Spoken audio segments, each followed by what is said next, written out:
Hello, Commanders. My name is PA Groove/Blurred Vision. You are listening to Twin Stars. If you like to listen more of my work, please visit soundcloud.com/p-a-groove. Fly safe and enjoy the show here on Lave Radio.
Greetings, Commanders.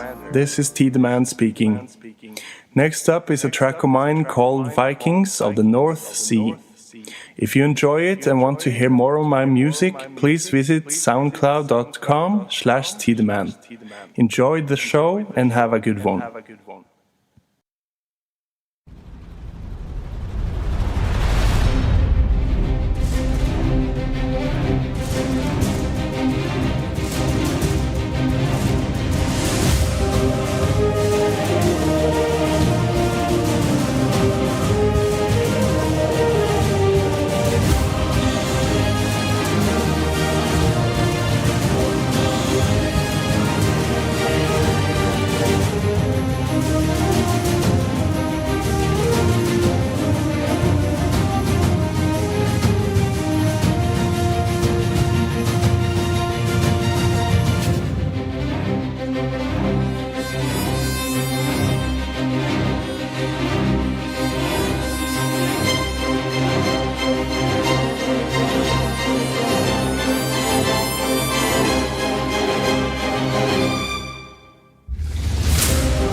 Greetings, Commandos. My name is Ashbash Hello, Beard, Norms. and what you're going to hear next is an ambient track that I've made called Frameship Drive. No one's saying It is anything. about an inexperienced commando who is Oh, no, exploring you're on that. uncharted and potentially I wasn't dangerous sure parts if of the I'd galaxy. mute If you'd the like to person. listen to more of my work, I have a SoundCloud, which is again Ashbash Beard. What? So fly safe Hello, can you hear and me? enjoy the show here on Lave Radio. Can you hear me, Norm?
Hello Commanders, my name is Conrad. Next up you'll be listening to my track Thargoid Attack.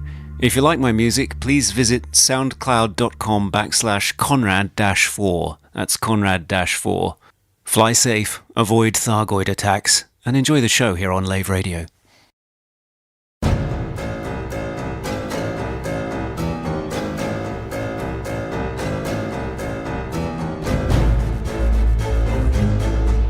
Hello and welcome to Lave Radio. Greetings and welcome to Lave Radio. Universe of Elite. The development of the computer game Elite 4, known as Elite Dangerous. And the fantastic Community that surrounds it. Broadcast from an orange Sidewinder and hosted by a vending machine technician. A place of nonsense and innuendo for forum dads. A self-contained podcast 2 hours long. Transmitting to every corner of the galaxy. It's even louder than me. The hottest show this side of Dizzo. The name of the place. Lave Radio. Lave Radio. Lave Radio. Lave Radio. Lave Radio.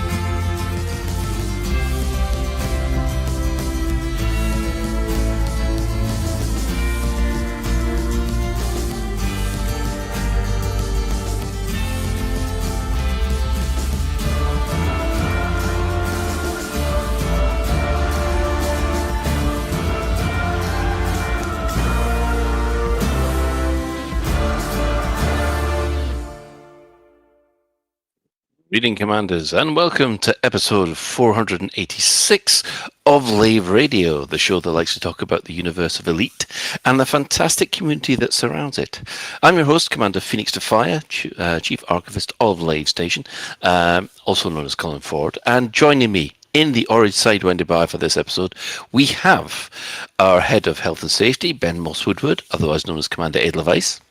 I've become farmer man, I have. Okay. For counselling, I would refer you to counselling with our staff liaison officer. That would be Commander Psychic, otherwise known as Claire. I think we've established quite clearly that I do not do accents.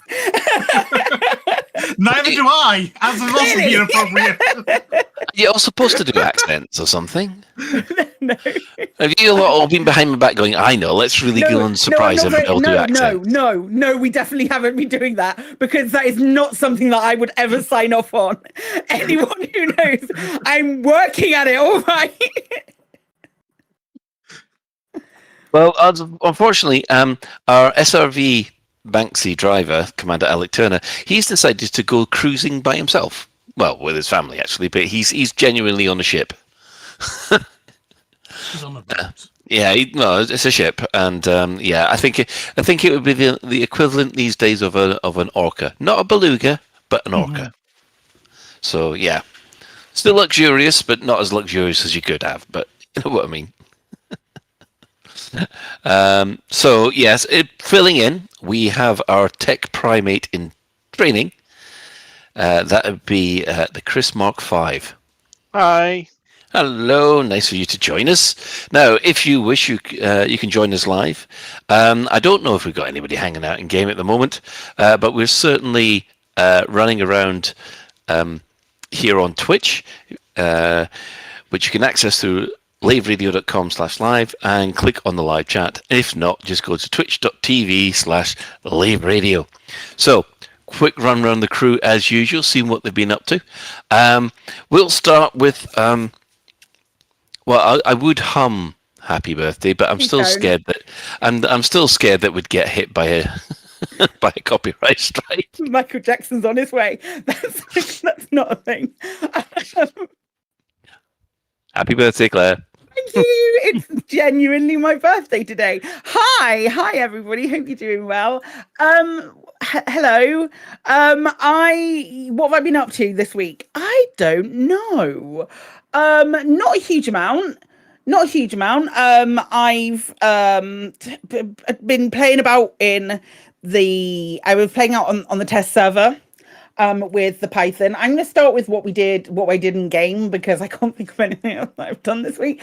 Playing about on the test server, which was has been really fun. Then felt kind of I'll cover it later, but I was going to stream more Elite on Friday, but something happened on Thursday evening that changed my mind. So I've got more into Horizon Zero Dawn, which has been also incredibly fun. And then I forgot that it was daylight savings time, so I got ready to download and play the patch an hour earlier than I should have done. That's been sort of in game as one does. Imagine reading 2 o'clock and thinking it actually means 2 o'clock. Hasn't it been daylight savings time for a week or so? It's been daylight savings time for a good month, but I saw 2 o'clock. A month? Oh, Jesus. I thought it was March. March the clock is back. End of March. But I got that. I got as far as getting ready. I saw 2 o'clock and went, well, it's going to be 2 o'clock then, isn't it? That was the thing. Anything else that I've really done?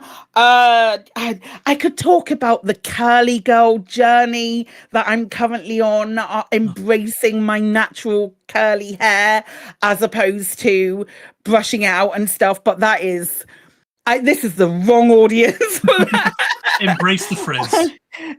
So that's been a big learning curve for me, but that's been really fun, and that's kind of what everything is revolving around.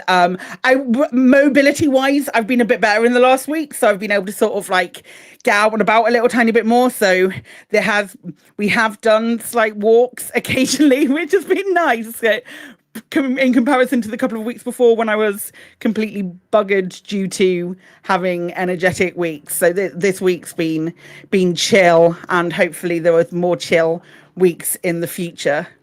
Who knows? There we go. Excellent.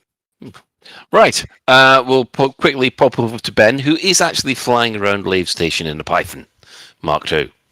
Yeah, I'm spinning around at the moment, but that's fine. I've been. I tried a wee bit on the test server as well, and like Claire, I basically decided, I'm going to go and play Stardew Valley instead because it's going cheap on Steam. And I have to admit, I've been thoroughly enjoying it. I've played it for about 30 hours now, and it's a great little thing that I can just pick up on my handheld, play, put down, play a bit more, pause it, put down, rinse and repeat. And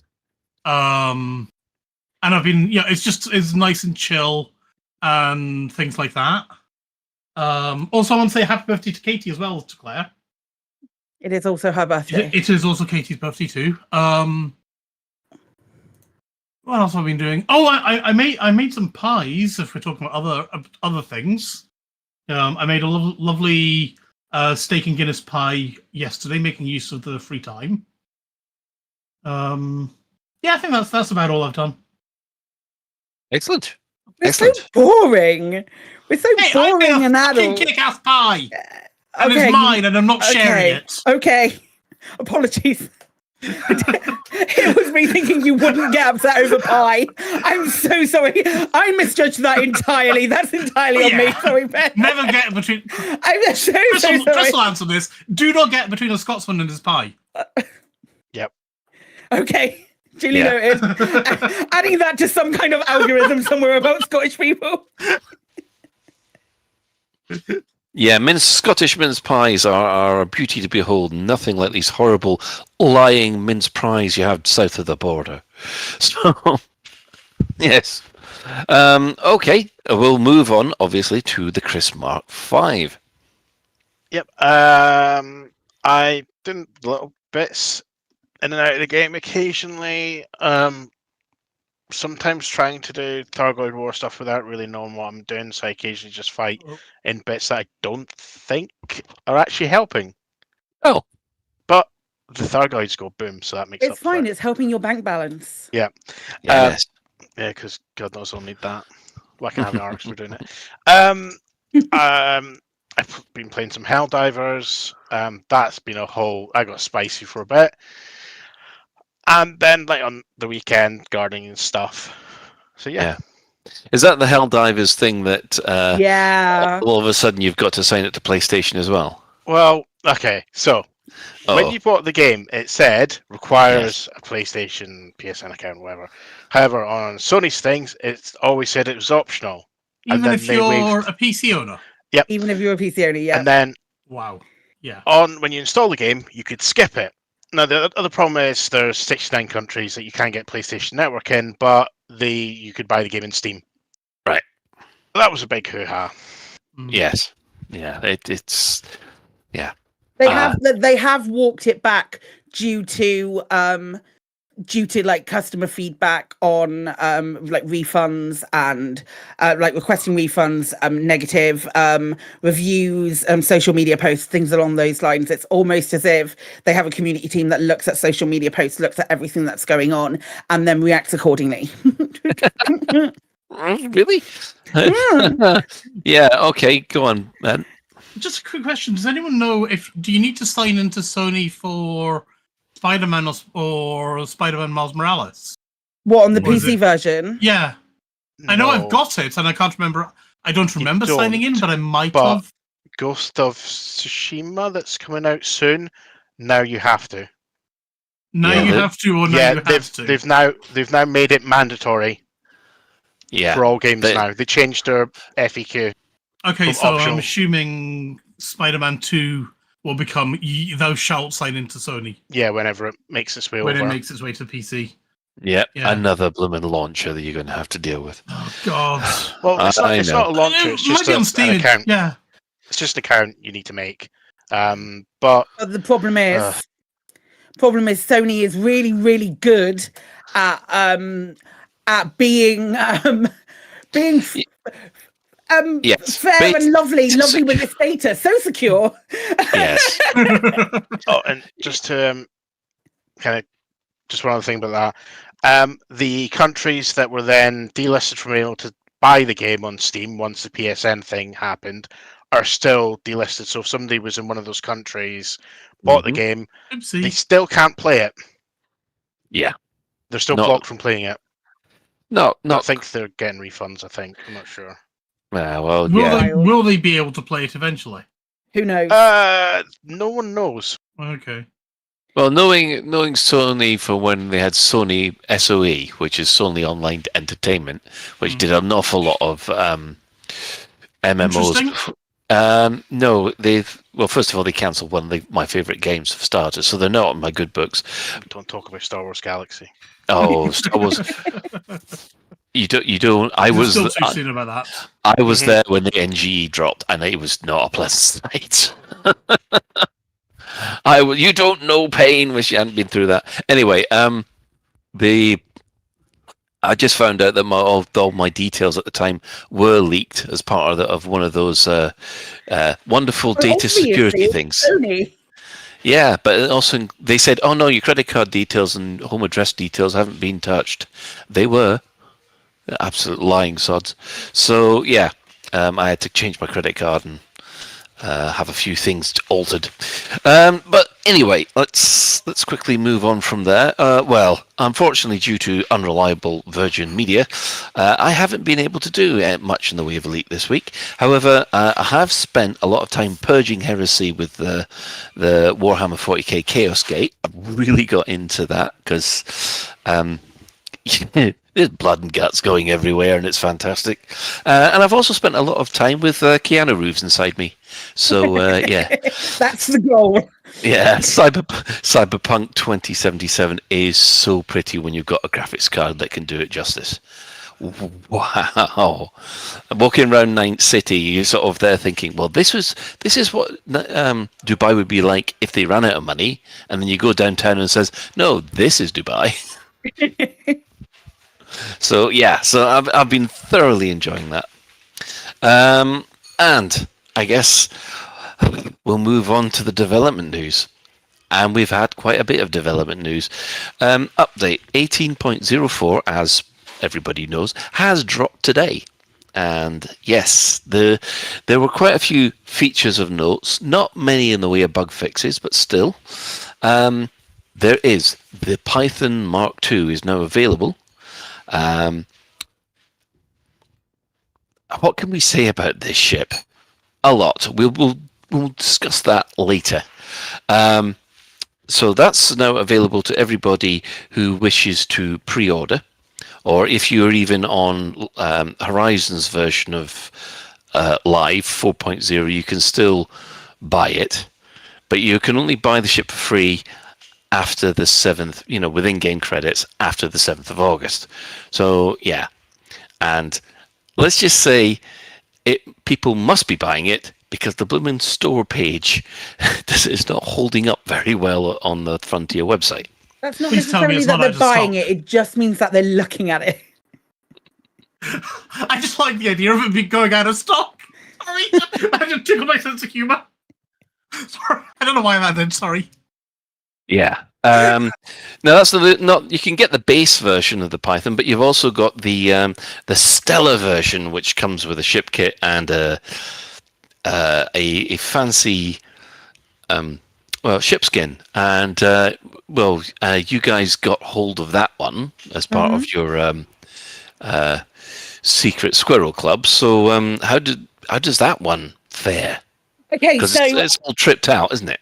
It's not like engineered or anything along those lines. It is it's an A-rated for the most part ship. There's a couple of D-rated things in there. It's got pulse lasers and multi cannons.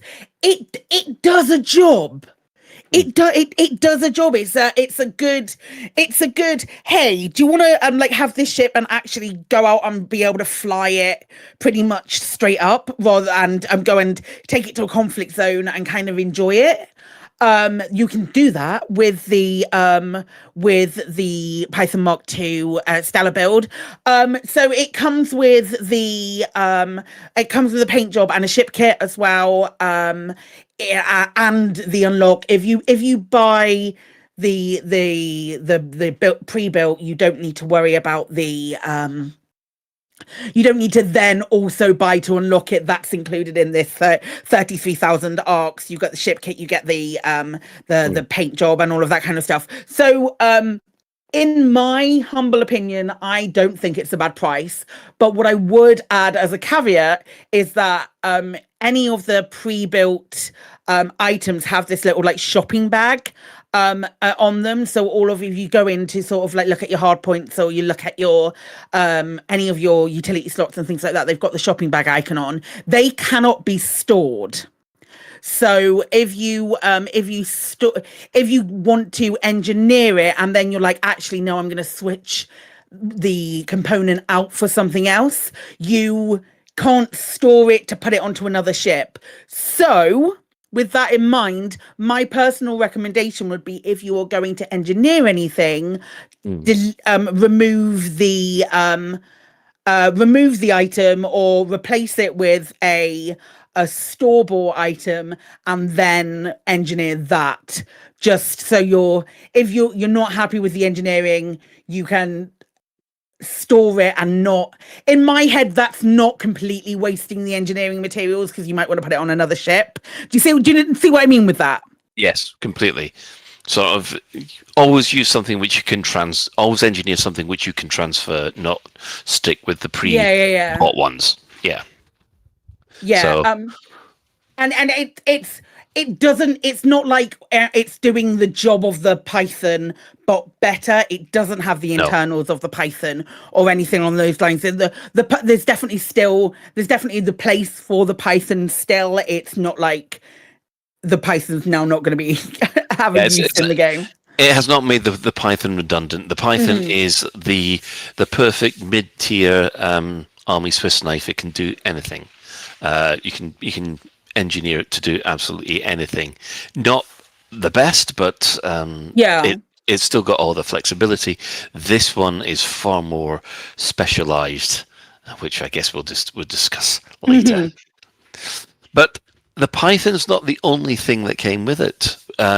We also have had the Exploration Jumpstart Diamondback Explorer. We've had the AX Combat Jumpstart Alliance Chieftain, which I think we've discussed before, and same with the Laser Mining Jumpstart Type 6. You can see where the advantages are for this. It's the Jumpstart Diamondback Explorer is a good exploration ship. It's just not the best you could get if you spent the time in the game, but it does allow you to find out how exploration works. One of the key things with the Diamondback Explorer is the fact that you buy this pre-built and it's got the Guardian the Guardian frameshift drive booster on it, which saves you a fair whack of time for doing it, and it makes it a really, really decent exploration vessel. Of those three, in my opinion, the weakest is by far the miner. Yeah, the Type 6 mining is I can't see that. I really looked at that and went, okay, that's not what I would have done for a mining ship, but I guess that's just me. I played about with it. I switched a couple of things around, and as I switched them, I was like, yeah, this is brilliant. And then I didn't have the power for the things that I needed. So I understand why it's been made the way it has, but I still couldn't, in all good faith, recommend it. I still recommend with a minor going out and buying something for that. But the other two, I really quite like. Yeah. Okay. What about? Okay, Ben. Ironically enough, I would say that the Python Mark 1 is my minor of choice. Yeah. I mean, these are just these are entry level, aiming to be specialist, aiming to be a good footing in for it. But the Laser Mining Jumpstart Type 6 has got, for some reason, a pulse wave analyzer on it when it doesn't have anything that can really interfere with stuff that a pulse wave analyzer can find. And it's got a single collector limpet on it and long range mining lasers, and it just feels such a weird build to have a single collector limpet, long range mining lasers. And if you took the pulse wave analyzer off, you can get a slightly bigger collector limpet controller on there, so you can at least have 2 collector limpets going. So it feels like with a couple of tweaks you could make it a good ship, or a good like entry level ship. But that's the only one where I think I don't know if it's worth the arcs, or even slightly worth the arcs. Yeah. But the highlight for me, I mean, forget the Python Mark II. The highlight for me at this point is that we now have a full selection of SCO frameshift drives available for every single ship. Ratings A to E and sizes 2 to 7. Yes, so it can be fully engineered with the faster boot sequence, shielded, and the incredible increased range modification. And all existing frameshift experimental effects can be applied to it. And the safety limits on the jump drive has been lifted. So yes, this thing now moves. Now, I've used this in the Python, but is it still bucking around and causing damage to other ships? Yeah.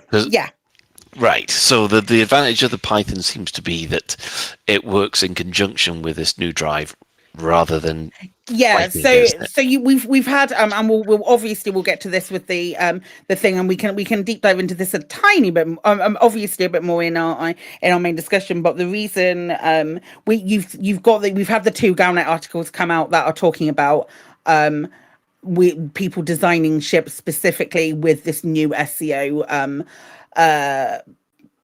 technology in mind, because people have been complaining that the ships have been being ripped apart because of the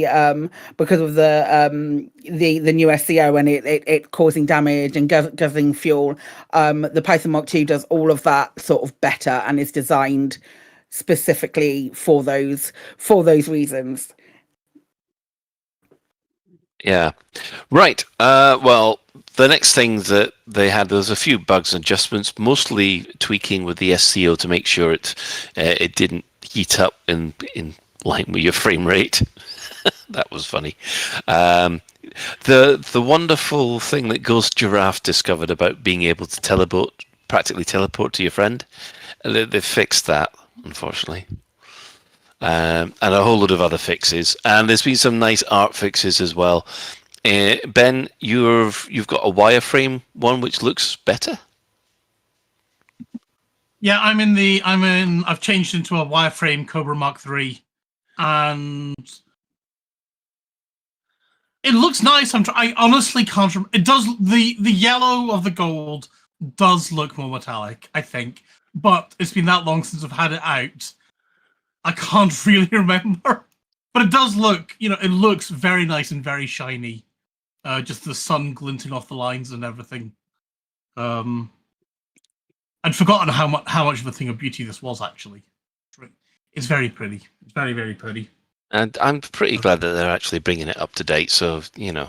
Well, I mean, I've got, for the ships that come out, I've got the original gold one, I've got a gold Anaconda, which in the right light looked almost black. And in other light, it looked really beautiful gold. I loved how the light played off that. And then they brought out the golden one, which I felt always looked a little bit washed out. This looks to me like somebody spinning a ring in space. You know, like the gold of the ISS or something. Oh, right. Yes, I see what you mean. Yeah. So, the one thing that Odyssey's always had is some of the metallic and Stygian paint packs haven't looked as good as the old Legacy engine, but I'm glad to see that they're actually improving those. So, yeah. It's mostly been additions to the store, because there's been other things that have happened. Obviously, there have been changes to the prices in the store, which we'll discuss later. But a complete surprise was there is now a new official ship database on the website. We didn't expect that. No, we didn't, and it's cool. It's awesome. You can do like comparisons between 3 ships. It's really swish. Zach was in chat earlier talking about it, or being very proud and smug about it, I should say, more clearly. But it's really nice. It's a really nice little feature to add to the website. I hope they start adding more things like that. I know, like, Zach was a big champion. I don't think it even gets updated anymore. But Zach was a big champion of the community calendar when that first came up. So I think he still kind of has a focus about making the website the best that it can be for players who don't really know about third-party tools or to rely on third-party tools and things like that. So yeah, I think that's going to be quite interesting. Excellent, because it is. We've put a link in the show notes. Have a look, give it a try. It's not ED Shipyard. It's not Etsy, but it is quite nice to see the comparisons. Can I ask a silly question about it? Actually, what's with the 2 arrows and a number next to some of the things? I think it's the best. Could be. Yeah. I looking at it. I had a cursory glance over it earlier. So I think it's probably that it's the best, or the top best one. Slot for it. Yeah. Sense, maybe. Yeah. I was amazed how the Orca of all ships is in the top 3 fastest ship and everything like that. Oh yeah, that thing. I know it moves. I've always known it moves. I didn't realize how much it moved. And obviously, these are pre-engineered. Yeah. Yeah. Wow. It's just really nice what they've done. What they've done for it. It's just really, really cool, and I am here for it. Good stuff. Mm-hmm. Yeah, nice to have a little surprise when we weren't expecting that. Yeah. Yeah. Oh, there's also been a trailer. There's 2 things have happened. There's a trailer and there's a new intro. Wasn't expecting that either. No. Oh, we were though there was the new intro was on the test server as well. Mm-hmm. Oh, was it was. But I didn't really pay that much attention to it because I never really paid attention to the intro. I only caught it once as I was looking at it, but it was on there. But yeah, that's really cool. And the trailer for the Python Mark II, it's like AC/DC adjacent, and I love it. It's great. The Python Mark II, the headbangers ship. Yeah, it's really good. It's nice to see something like that. We haven't seen something like that in 5 years. So yeah, we just need the pilot to start doing his videos again. Oh well. Right. Well, so that's the patch. To tell you the truth, apart from a couple of things on, apart from a couple of announcements on the forums, there's not. It's been quite a muted reaction from Frontier, to be honest. People haven't said much. Well, obviously Zach's been quite happy with everything coming out on Twitter, but this. I think it's the. Yeah, just ignore what I'm muttering on I'm about. trying to figure out what you're talking about, Colin. Yes, sorry, I was going around in circles and really ending up at the same place I started, which I don't think we want. Moving on. Right, the community news. Well, what has the community been up to this week?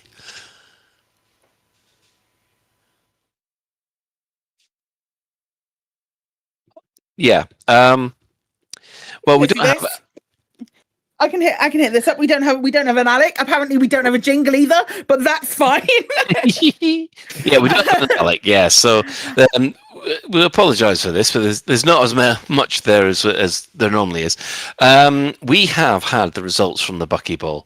That is Commander Sulu's Sidewinder trophy. For the Sidewinder results, which was there were two categories: the Sidewinder, which was basically a trip. You take a Sidewinder, trip it out as much as possible, and run the route, or the standard regulation Cobra. And we're pleased to say the number one this time is Commander Alec Turner himself. Congratulations, Alec! Oh yeah. Yeah, he's not here to gloat. This isn't good. I bet you this will be the only time he comes number one. I think that should deserve a steward's inquiry. Steward's inquiry. Yep. He probably ran somebody off the track. He came first and then left the country. Yeah. I mean, it's strange, isn't it? I mean, I'm not saying just people should think for themselves. Yeah, the guy that gets rammed off the track then gets 3 penalty places. So yes, we've got Alec Turner, and then we have Sir Boundress, Calum Incola, Aiken B, and then Epaphus at the top 5. The regulation Cobra, it's a bit more like how we're used to, because Shay Blackwood got in there at number 1, beating Alec Turner. And then we've got Osric, the legendary Kevin the Stabber, and then Sir Boundless again at 5th place. I did try this in the Sidewinder, but again, connection issues. I'm really annoyed. It's like Virgin Media was just there going, nope, you are not taking part in this no matter what. Just frustration. Did anybody else have a go? I did on the Wednesday before the patch or the test server went up. It is confusing. It was a lot more confusing because one of them you had to go in and out of a tunnel twice. Yes. And the times that I tried it, I got there and I was like, I could not find the fucking tunnel for the life of me. So that definitely hindered me. And then I was gonna do some more, and then the Python Mark II was on the test server on the the early access server, and I did that instead. Fair enough. Yeah, I completely understand that. I mean, I got to I think I got to the high G planet, landed on that using the little sidey. I thought, this is quite nice. And then after that, there's just no connection. And I'm just there going, just sod off. Thankfully tonight, it's been okay, which is weird. Probably because it stopped raining. I don't think my Virgin Media can handle it when it rains. I remember satellite dishes that used to have issues. Oh yeah, satellite dishes used to have those issues, but not blooming underground cables. Yeah, not cable. Mm. Yeah. Now, there have been lots of reactions to the price changes in the stores and everything that's come with it, so we'll cover that later.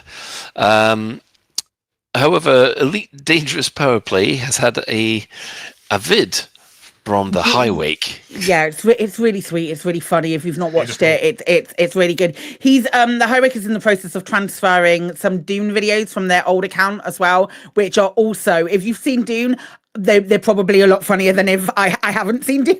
So they're probably a lot funny, but I've heard good things about them. But there's a lot of videos going up for the High Wake at the moment, and they are good. Yes.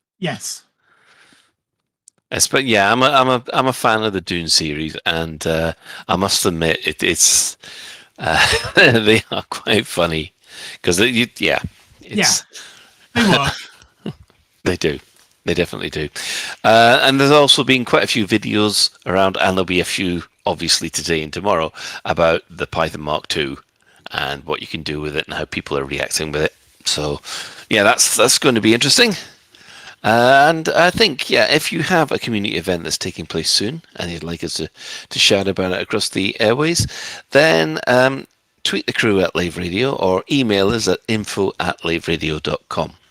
So, I think it's time to move on to the in-game events. Well, what has been happening this week in Galnet news? Well, the 3rd of May, they started saying that ship manufacturers must rise to the challenge of Supercruise overcharge. And if you hadn't seen this, it's basically an introduction to it's the in-game explanation for the intro of the Python Mark II. Mm-hmm. It's saying that other ships can't handle this new drive. Can they take it, Captain? So, yeah. And then today, the Python 2 was released, and it said that, yes, it's built for Supercruise overcharge, according to Falcon DeLacy, which that says it must have been quite quick because the actual drive was only in the prototype stage last month. I call shenanigans. They had an insider. Was it last month? I'm sure it was only Mass 1. Oh, if Chris would like to talk. Oh, about the Yeah. Okay. So when I first read these, I found the wording on them a bit confusing because it says like is it released or something like that? The first ever ship built entirely around Achilles' new frameshift drive has released today. Which makes it sound like it should be out there to buy. Yeah. There's nothing about it's released on like a preferred, to preferred commanders or something like that. Mm-hmm. That it's released makes it sound like it should be to everyone, but it's not, and it just kind of struck me as a bit weird. Mm-hmm. Yeah, it this kind of struck you as it is if you've got Odyssey, and it'll be August the 7th. Yeah, but like if they do that, then that Galnet article the wording of that Galnet article should have been on August the 7th as opposed to the 7th of May. Like I know people who don't pay as much attention to it the elite sphere as we do, who were fully under the impression that they would be able to go to a shipyard and buy the Python Mark II today. Mm-hmm. Because of some of the Galnet articles, things along those lines, not knowing. I know, like, I have family members who play the game, obviously not my husband, but family members who play the game who thought that they could go and buy a Python Mark II in store today, and looking at a lot of the outside of Galnet as well, looking at some of the social media posts as well from Frontier, a fair amount of it is like we're launching the Python Mark II. It would have been kind of nice for both in game and outside of game for it to be been made a little tiny bit clearer potentially. Yeah. There's a little bit about it being the original Python being an incredible versatile ship, but this one's not. A lot of hints about battle conditions. One thing that I did like about the news article, it said, Vox Galactica did reach out for a comment on this announcement to Sirius, but Sirius rejected the request. Salty bitches. The Sirius Corporation is, of course, the original creators of the frameshift drive, reverse engineered from Thargoid technology, and I think they're a bit grumpy that they've got beaten. Yeah. So that's all the Galnet news. The Thargoid War, which has kind of taken a bit of a backseat, continues as always. This week there are 39 alerts, 3 of which have been defended, 10 invasions, which 5 have been defeated so far. The numbers of control systems has risen slightly to 634. 10 have been cleared this week, all in Haddad, and there are 5 Titans left. Haddad itself has 33 control systems left, so those numbers are coming down quite quickly. There are 23 systems left in recovery, so we're probably looking another couple of weeks before Haddad becomes vulnerable if the anti-Xeno initiative keep up the pressure as they are. Just in time for me not to be here. What again? Again. We will see. That feels right. That feels perfect, Ben. It's like kismet for you. It's I think looking at like 2 weeks. I think 2 Thursdays because we've got the spires so close to Haddad that there's the benefit of working the spires means that they can effectively do 10 controlled systems at a time. I don't know how it all works. I get my information third hand. Yeah, I'm under the impression that if you manage to take down the Spire systems, it is a massive knock. It has a massive knock-on effect. Yeah, it's like the outer 10 systems, something like that, I think. Yeah, so yeah, keep up the good work, bug bashing, guys. I mean, yes, and we'll have hopefully the Python to start ticking things on with later. So it's with great joy that I can ask, or I can say to our tech specialist, it's that time of the week again. Store alert! In the bi-weekly newsletter, here come paint jobs for your art. In the bi-weekly newsletter, here come paint jobs for your art. A store alert, a store alert, a store alert, a store alert, a store alert. Which one will you buy? A store alert, a store alert, a store alert, a store alert, a store alert, a store alert, a store alert. Which one will you buy? It's too quick. You'll be going past it. Right, as we've said, the store alert has now got filled with all the new ship packs and, of course, the Pythons, which we've got the Python 2 Stellar for 33,000 arcs. We've got the Python 2 Standard for 16,250. The laser jump start type 6, that's 25,500. Same for the exploration Diamondback Explorer, and then the AX Combat Chieftain. They're all the same prices. Now, you can actually buy skins for the Python Mark II at the moment. Each of these skins cost about 6,000 arcs, and that's the Python Mark II Venom Electro, the Python Mark II Venom Zesta, and the Mark II Venom Ember. I think 6,000 for those. Let's have a quick run around the team. Would you put your... Well, I know that you've got the other Python skin, but does any of these take your fancy? Hey, Frontier, can I start? Can I pick this up? Can I just... Oh, yes, please Can I pick this up? I'd love to pick this up. Hey, you guys... You guys, you know how much I love Frontier and I will defend them until the earth. Sometimes people have accused me of white knighting for Frontier a little tiny bit occasionally. Really? I know. It shocks me. Sometimes, so I like to play the devil's advocate sometimes and try and see it from a different angle and try and justify things. But there's things that I'm not keen on, and those are flashing fucking lights and 250% price increases. Yes. Those things I'm not super keen on, if I'm honest. I love Frontier, and I love a lot of the games that they do. I really enjoy. They've been so amazing and lovely to me, and I really do support Frontier. I think they're great, but can see a tone deaf shift in the price of arcs. I can see a shift that is so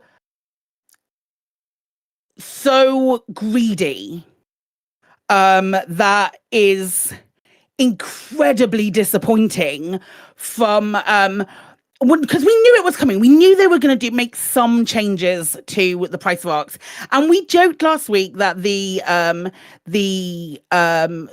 if you wanted to buy everything in the store, it would cost you like 3,000 something arcs. I haven't checked what it is because I don't have the time for a fuck ton of maths or anything like that, and I'm sure somebody's gone through and figured out how much it would all cost now. But I guarantee you, it is probably double. Unless you want to get decals and alphabet bobbleheads. That price has stayed the same. So to me, there is no rhyme and reason. There's no consistency. And it's, I've personally have found it incredibly disappointing. But if you want to spend your arcs and do that kind of thing, if you want to spend your arcs on these kind of things, you fucking go for it, mate. I never even say that's wrong for you to do so. That being said, it's not something that I can, in good faith, purchase. Now, I'm fully aware that it is me coming from a place of privilege where Frontier have given me these ship kits. I wouldn't necessarily have bought the ship kits as it was, with the exception of the unlock for the Python Mark II, because I thought we talked about it, that the Python Mark II was a reasonable cost. Yes. It's now 5,000 and how much is it? That's the pre-total. 5,044. That's the amount of arcs, though, right? I haven't worked out the other one. Yeah, I'm just looking. Like Ben's been like, it was 48,000 arcs. What's that? Is that the new? I have. It's gone from. So according to the spreadsheet that Alec doesn't look right. So I've just very quickly gone onto the spreadsheet that Alec gave us last week, and it looks like the old amount of arcs of all of everything was 5,044,240. All right, got you. Oh right, okay. And the new one is 8,359,620. Fucking hell, that if I am looking more at this than right, I thought it was. Wow. If I'm reading the spreadsheet right. Yeah. So yeah, I am. Without me, because I could rant about this for hours, but I just felt like Frontier was doing so well, and it was doing so well, and we were pumped, we were excited, we had conversations where we had justified those prices of the ship kits, and of the pre-builts, and I still think that's reasonable, but I don't think a ship what is ship it? Skin. No, the SRV skin that was 430 arcs and is now 1,600. I don't care what the base cost of arcs is. That is ridiculous. And that's gonna be me done. Yeah. That's gonna be me done. But when buying a suit or buying suit cosmetics costs more than Odyssey. Yes. For a non-free-to-play game, then I have a problem. Okay, I'm going to get down from my soapbox now. I'm sorry. You know what? When I saw all these prices go up, I thought, okay, have they made any changes to the amount of arcs you get for your money? And the answer was no. And they haven't made any changes to the amount of free arcs that you get every week. That's still capped at 400. And to be honest, I'm looking at some of these prices and going, Are you having a laugh? Seriously, because, yeah, as you said, most of these arc prices, when you do translate them, if you want a Stygian Anaconda skin, which admittedly they weren't available before, but, it's a phenomenal amount. It's 10,000 arcs now. It was nowhere near that when they were on sale before. Definitely wasn't. It 100% wasn't. It's crazy, and crazy is the wrong word because that's not fair. The thing is, I've seen a couple of folks who are saying, "Oh, you should support FDev anyway." Oh, FDev, you should support FDev anyway. That, and I will quote them on saying that. But it's difficult when you can't see a consistency with the choice that they've made. Would it? I just want to posit this question, and I'm so sorry for hijacking and being such an arsehole about this. But I'm incensed with a reaction from members of the community who are like, actually, you should just support them anyway, whatever they decide to do, because that's a terrible mentality to take. That's so blinkered. It's not cool. But I don't think it would have impacted as much had they just upped the prices of bundles by like 20%. Each bundle, the price of an ARX is now more expensive, because that wouldn't have affected the people who are earning ARX as gameplay. That wouldn't have affected them at all. That wouldn't have dramatically reduced their ARX price. Yeah. We'll bring in Little Big in here. Yeah, so you asked, do you think the Python paint packs are worth it? My answer to that is no, because that lovely, like, what is it, yellow splotchy thing, whatever it is, that is the same price as the Onion Head Corvette skin, which glows in the dark. Yeah, it's light up because everything's just a flat rate now. So I've possibly got some, I think, good news. Okay. Looking at some historical stuff, the old Anaconda Stygian things from 2022 were also 10,000 ARX. If I'm if I'm looking at, I'm looking at this in real time, kind of thing. So, okay, that's great. Great, good for them. Good that that's still there. Didn't need to bring up the rest of the prices. Yeah, I mean the thing is, you know what this. I mean, I'm pass me the soapbox. I want to stand in it now. Do you want a sandy stick? Yeah. Get out the pointer to point at the screen with it. No, you know what? When I saw all the prices go up here, yeah, I was fine with the ship kits and the pre, the jump starts. I thought, okay, that's fine. Python Mark II, yep, I'm fine with that. But I was there looking at these new prices when they came in, which they didn't announce, it just happened, and I was there going, are they that desperate? That's what it struck me as. Yeah. Are things that bad that they've just shoved things up to try and grab that money in as possible?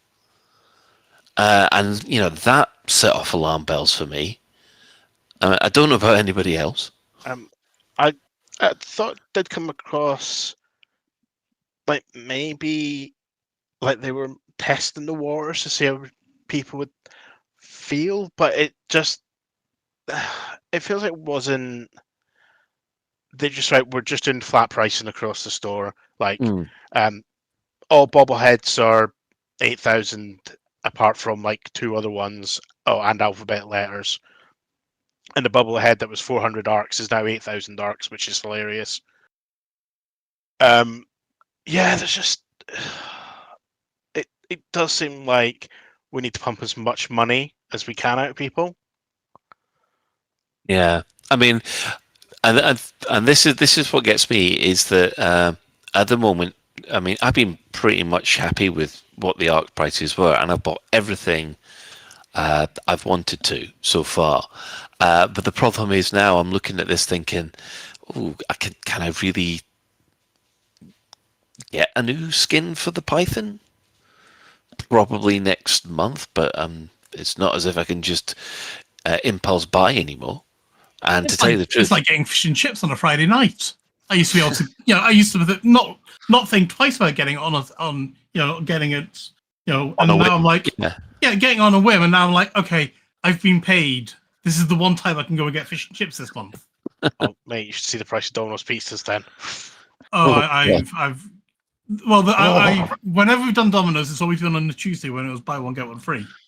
Yeah, so I don't know. Do they still do that? But this is the thing. There's no actual there's nothing there that it doesn't cost them anything. There's no manufacturing costs or anything. They're all digital assets. So it's all it's pretty much profit, isn't it? Yeah. So yeah, it's I mean, I know that running costs and things have been going up quite a lot. I do know one thing though, because I know that the Guard Frequency did this. They went and did a price comparison on the new ARC prices versus other free-to-play games like Fortnite and Call of Duty and things like that, where it gets they've got their own sort of cosmetic store as well, and the prices in Elite Dangerous are still cheaper. But I'm there thinking we don't have the same amount of player base to cover this. Actually, there's one game they may have not checked. Oh, Helldivers 2. Armor sets in Helldivers 2 are a lot cheaper than any suit in Elite Dangerous. I worked it out. It's quite sizable, the difference. So, and then Helldivers 2, there's no limit on how many of their space bucks you can earn. It's just they just throw them at you and on you go. Yeah. I mean, it's quite ironic, really, because Elite Dangerous, apart from someone did some analysis on this. I can't remember who. If you're in the chat, please let me know, because I know that I think it was Ian Doncaster. He went through all the figures for the development for Elite Dangerous, and Elite Dangerous has made a profit all the way through every year, apart from 2 years, which were both one when it was winding up to Odyssey, and one where unfortunately the console version of Odyssey was cancelled. And the thing is that this game has been making more money from Frontier than most of their catalogue.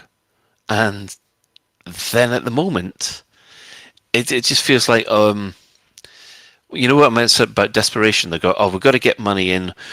What can we grab and what can we get away with? So, yeah, I've given up the soapbox now. Anybody else want it? Norman, can we insert a llama sound effect or something like that? 'Cause I don't want to shove an alpaca sound effect, because otherwise I just want to bar like a sheep or something.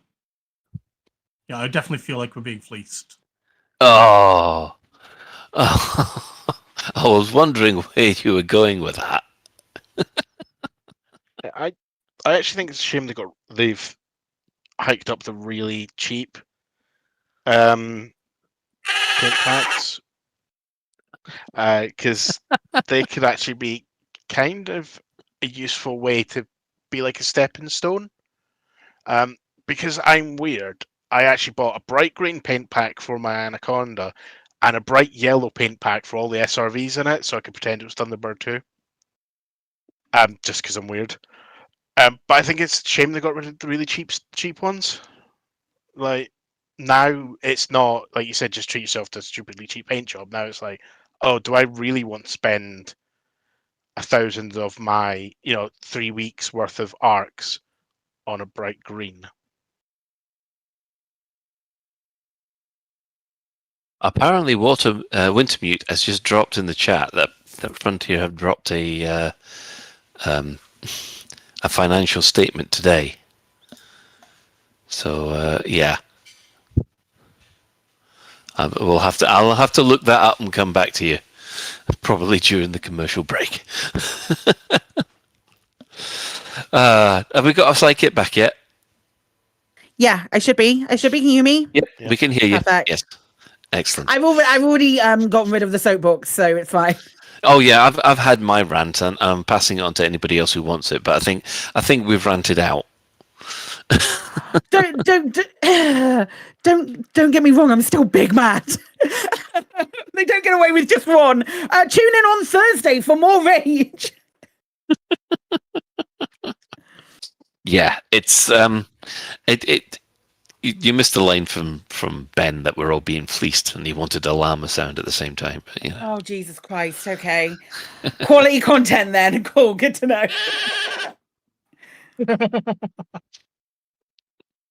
Right, we're going before we all start. I can feel the vein in my head going right now. So before that gets any worse, we are going to take a quick break, and then we'll come back with our main discussion about the Python. Get ready. LAVE Radio. Attention. Second Technician Chris Forrester to the station gantry. The vending machine has broken. Repeat, Second Technician Forrester to the gantry. The vending machine has broken.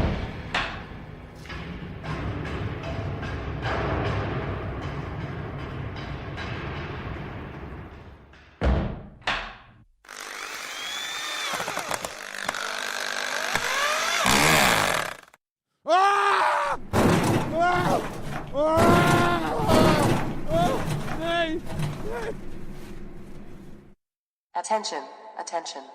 Medical officer to the gantry. Medical officer to the gantry.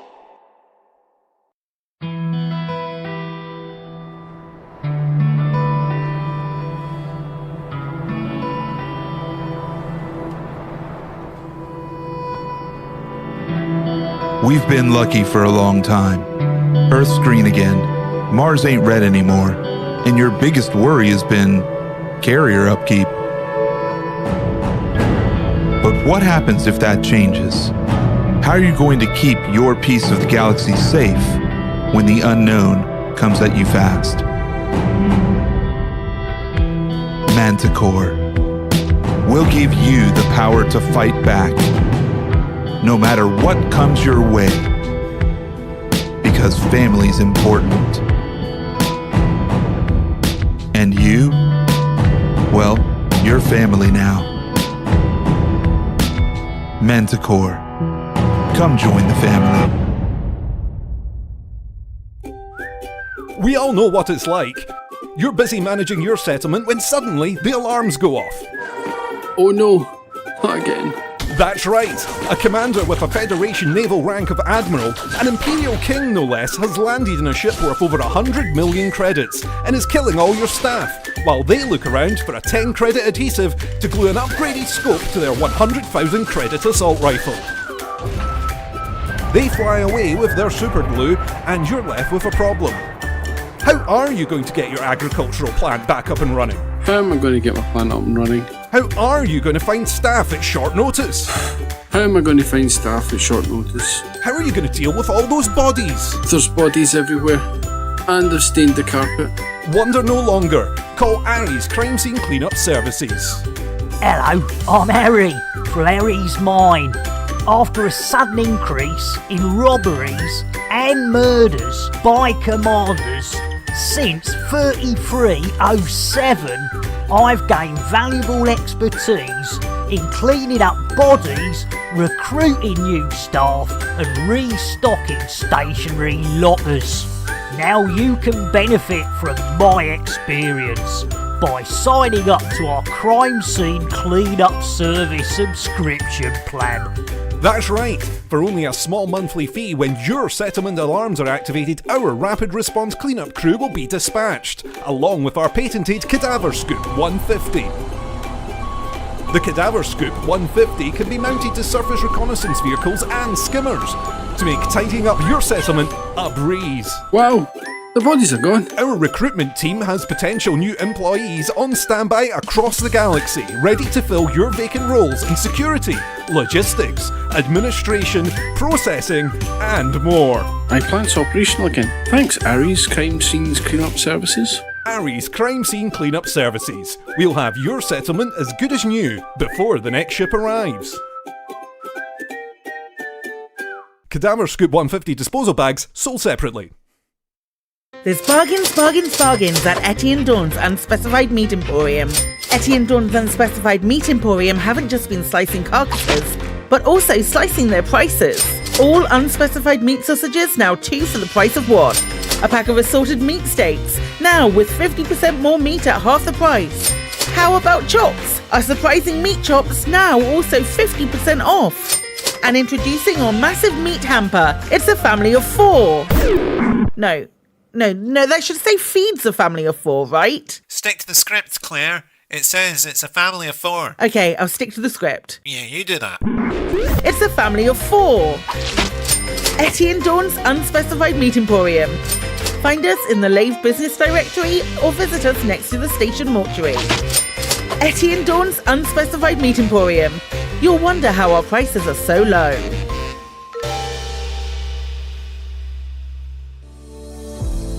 O7 Commanders, and welcome in. I'm Commander Psyche, and with me, as always, is Oh no, wait, this is Lave Radio.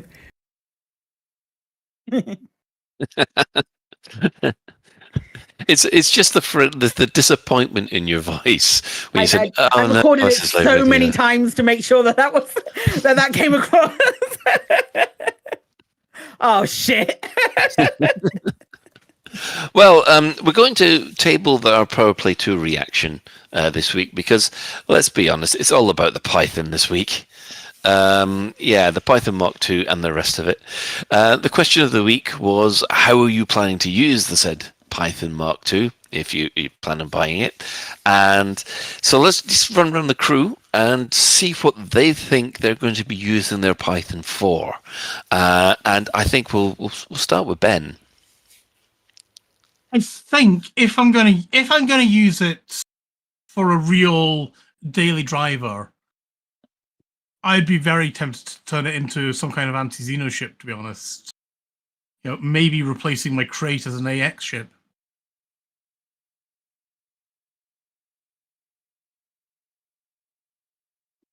That's what you think you're going to be able to use it for? That's what I would be tempted to use it for. Yeah, I don't know at the moment, but it's got the Daka, it's got the speed. Mm-hmm. I've not done the math to see if I can actually go and do it, but that's what I'd be tempted with it. At least look in to see if I can get a build going. Yeah, I see that it can be quite a I can see how that'd be useful for anti-Xeno stuff. What about yourself, Psyche? Hi, I am going to make 2. Mm-hmm. I'm gonna make 2 ships. I'm already like halfway through making 1. It's gonna replace my Titan bomber for sure. I feel like it's really well aimed for a Titan bomber, and I think something else that it's going to be really, really good at is going to be doing sort of like just little BGS stuff. All right. Like because of the SCO, because it's made it 300,000 light years, no problem anymore. Do you know what I mean? Yes. That it's no problem, and especially with the Python, if you point it in the direction and you use the SEO, it will go in that direction. So I think it's going to be a really nice, handy little BGS runner.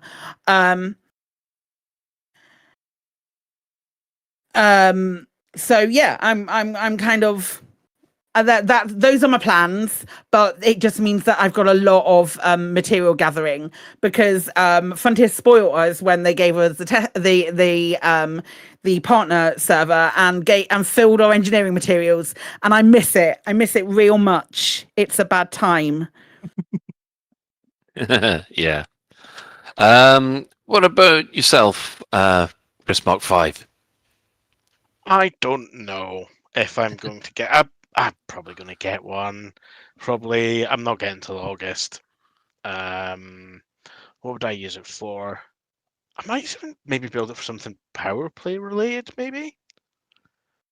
I kind of think its fancy anti-shake device with the Super Cruise Overdrive might be useful. It's got decent weapons on it, so maybe it might be able to go and punch some of those carriers. Very good point. Yeah. Very good point. Because, there are two uses the way that I see it. I'm like Psychic. I'm probably going to be building two. One will be an AXI bomber, just as Psychic said, especially when we're having to deal with Haddad. Yeah. Yeah, just that quick getting there is 60,000 light years ain't gonna fly themselves, are they? So Yeah, we've got a couple like any sense whatsoever. in my sort of like home system BGS space, we've got a couple of systems where some of the main stations are 300,000 light years away, and I'm like, before we completely ignored those systems and we're like, we're not gonna touch those. It feels like a waste of time.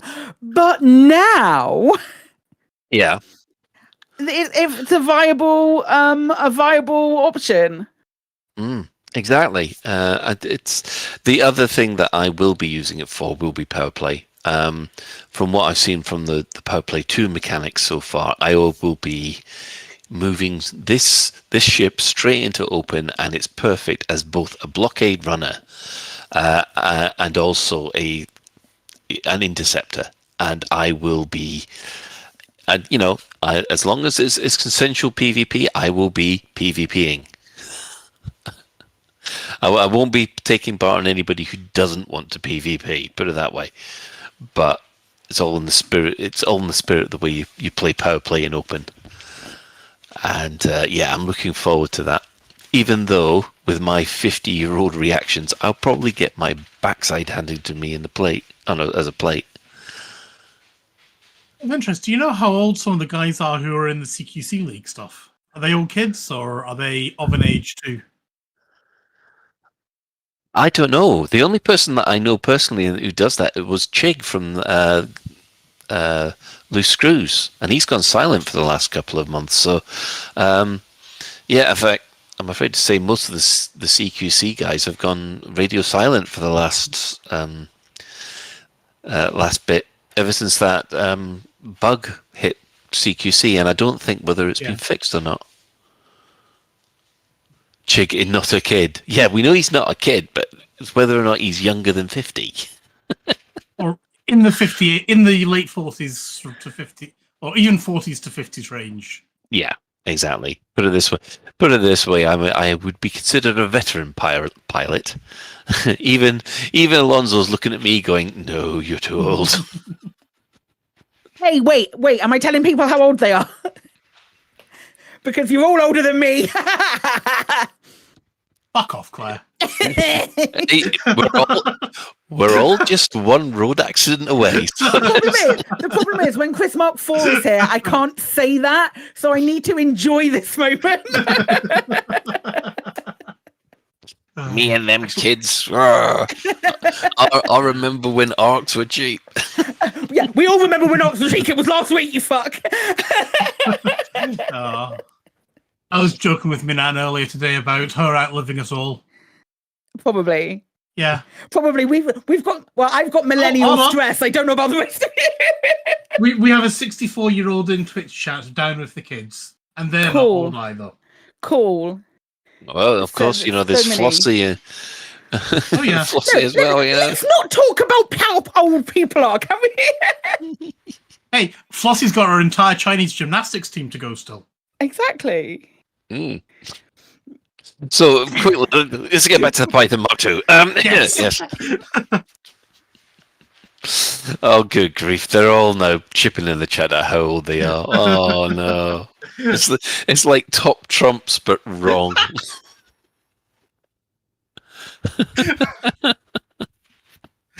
Oh, right. Anyway. So, basically, with the Python Mark II, it is going to be a combat ship. It is whether or not it's PvE or PvP, it's a combat ship. The question I really want to know is whether or not it will be able to take on the FDL. What do you guys think? Do you think it can take on the FDL? Yeah, I do. Yeah. Yeah, I do. And this isn't from personal experience because my hands don't work well enough to do to do like fine trigger finger combat and all of that. I that ship has fully sailed and I'm comfortable with it. But from talking to PvPers, talking to people like Barnard and Cuppy and Brosab and those youngsters who are incredibly they have hands that work and can do the things that I'm unable to do. They are pretty positive about it and think it's going to be really good. So I think the Python Mark 2 is going to succeed where the Mamba failed. Yes. Yeah, as much as I love the Mamba's looks, it's just it just still doesn't do it against the FDL, which is a bit of a disappointment. I just wanted I guess I just wanted an FDL that looked different, but You could have had an adder. Oh my god. Just Ben, you wait until we get to the end of a another Frontier Unlocked, and they go. Arthur goes. The next ship is the Adder Mark 2, and Colin dies somewhere. There'll be this little sound of my soul disappearing into the ether. Oh, it's the Rapture! It's the Rapture! No, it's the Adder Mark 2. Oh. Dear. Anyway. And you side now wanting to reply to Frontier and say, yeah, for the Adder, here's Colin's details. He's really would you mind? Just let him know. Just let him know. And like news off the press, I say off the press, like an hour or so ago, Arthur tweeted saying that he'd seen the Type 8 model, the work in progress of the Type 8 model. So we might be seeing that relatively soon. You never know. Yeah, well, let's hope so. Well, ask a question actually of you guys, possibly. Okay. No. Please. All right. I'll allow Yay. Do you think... We try to. Rarely. Yeah, no. I'm not convinced this is a variant. You know, to me, a variant of a vehicle is we've taken the frame of the Land Rover and we've done things to it. This does not feel like they've taken the frame of the Python and modded it extremely.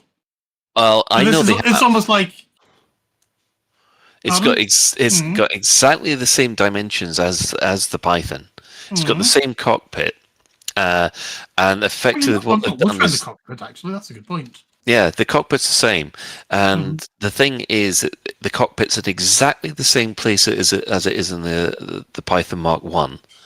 And when you actually look at the shape of it, you can see where they've cut bits away and they've rounded out other bits. You also have to remember that the ship that you are probably looking at right now, Ben, also has a ship kit on it. So when you're looking at it in the holo, it doesn't look, because I feel like I agree with Colin in that the Python looks like it's had a couple of bits in the sides just like chopped out of it. The Mark II looks like it's had a couple of side bits chopped out of it. It's been streamlined a little bit for better handling, and it's had all of those improvements put onto it that maybe the Mark I Python would have been would have enjoyed, or we would have wanted for the Python Mark 1. Yes, that sacrificed some internals because it's taken big chunks out of it, and that's where the Python Mark 1 still will shine. Will be doing that like Rubigo runs and medium ship hauling and all of that good stuff is still the Python. It's not replacing the Python, and that's a really good thing. It's a ship that has purpose and has a reason to be in the game, and I hope they continue with that with these other 3 models that they're bringing in. Yeah, and at the moment, the Python still is the biggest cargo carrier that can land on a medium pad. Yeah. Yep. So that's why I constantly fly the Python instead of the Type 7, because the Type 7. Oh, that would be really good, actually, if they get the Type 8 onto a medium pad again. What's the Type 7? What's the Type 7? She's too tall. Okay, Yeah. that's tricky then, isn't it? No, just flatten it out. Just make it a perfectly shaped circle. Whack it with a hammer and see what happens. Just make it a cylinder ship.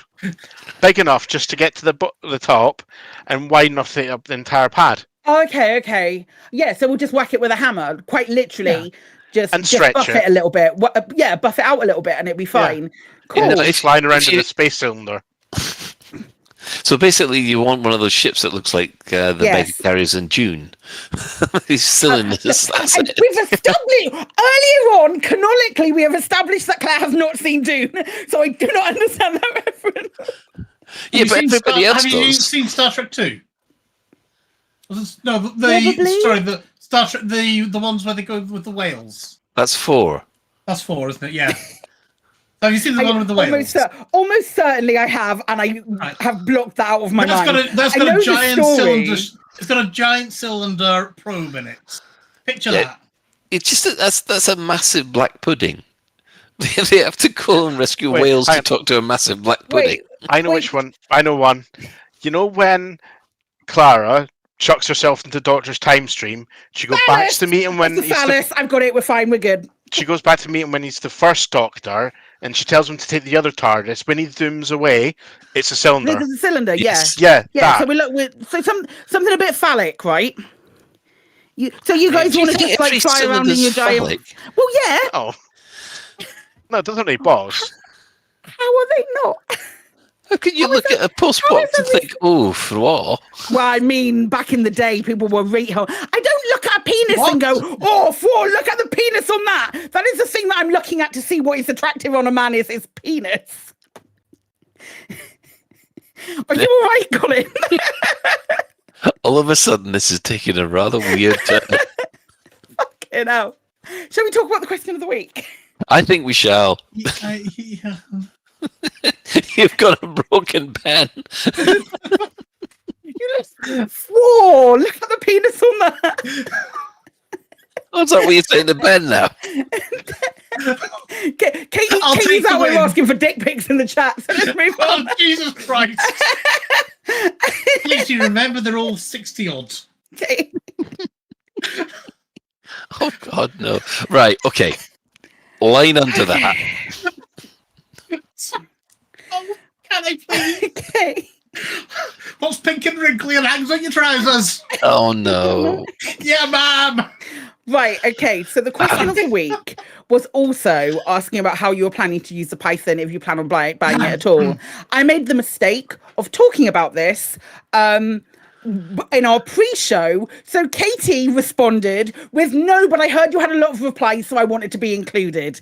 There you are, Katie. You're included. Oh, you're happy now. Yeah, here we are talking about those kind of things, and then the ship that we're discussing is the Python. Right. They're all named after snakes. Ah, dear. Right. Chris? Oh, heck. Sorry.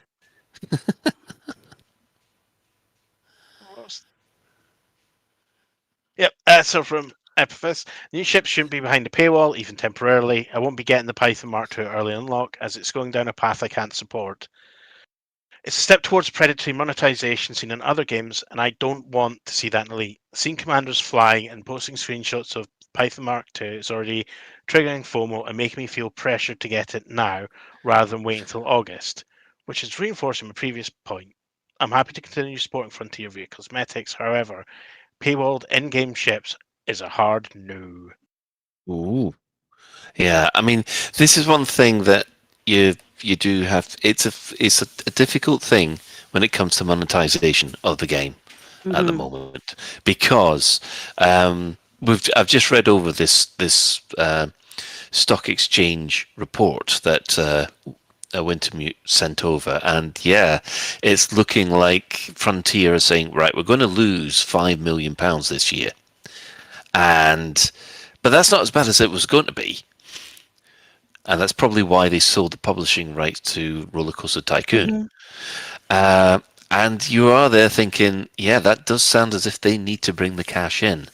And that's the issue.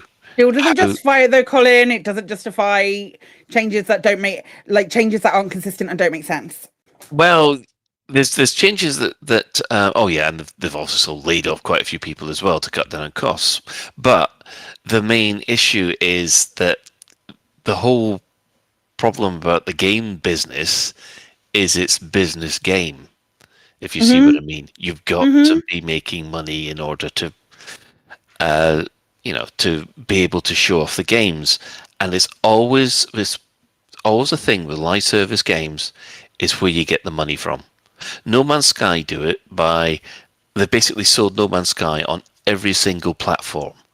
And that's how they've managed to keep developing from now on, up until now.